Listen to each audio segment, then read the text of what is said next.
Pause in attacks that we've been reporting on between the U.S. and Iran has given both sides the option to once again negotiate, but hopes for another permanent ceasefire, or at least a significant one, are unclear. Retired Marine Colonel Mark Cancian is with us now. He's a senior advisor at CSIS, that's the Center for Strategic and International Studies, and can help us understand what's really going on here. Colonel, good morning. So we have this new pause in fighting from the weekend. Strategically, how do you read this? Is this more about letting diplomacy play out, or is it about American munitions running low, the cost of oil jumping, and the popularity of this war here in the U.S. sinking? Well, ostensibly, this is about negotiations, and I think the president does want to give negotiations an opportunity, although there are no direct negotiations going on now. They're going on through third countries like Pakistan.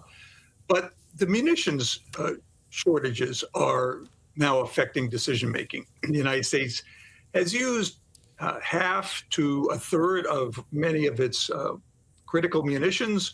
The operations since the ceasefire have used even more.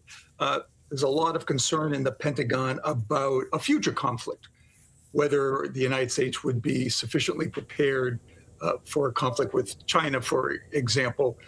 So the war planners, I think, have been weighing in. There are also concerns about horizontal escalation. For example, the Houthis have jumped into the war to make life difficult in the Red Sea, cutting down some trade there.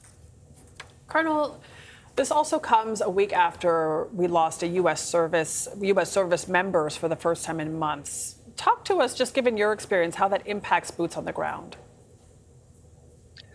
Well, the tragedy is that we've lost 18 service members since the beginning of the war. By historical standards, that's very low. During the wars in Iraq and Afghanistan, we were unfortunately losing about 20 people a week. On the other hand, we've had a significant number of wounded.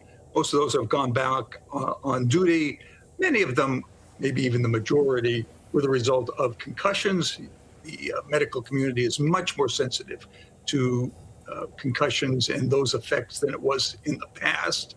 But this is going to continue. As long as the United States has operations going on, there will be casualties. That's the nature of war. Now, we've paused for the moment, but those operations could restart at any time. All right, Colonel Mark Cancian, thanks for chatting with us. We appreciate your insight.